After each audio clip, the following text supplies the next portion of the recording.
Welcome to News 5 Everywhere. Biyaheng walang flagda at walang boundary. Andar na mga balita, andar na mga balita.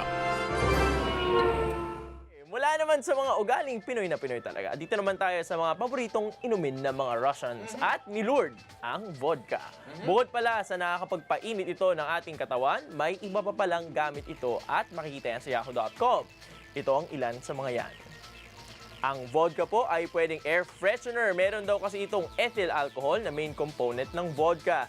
Ito pa, pampahaba ng buhay ng mga bulaklak at pampalasing na rin sa kanila. Panlinis din po ng bintana ang vodka.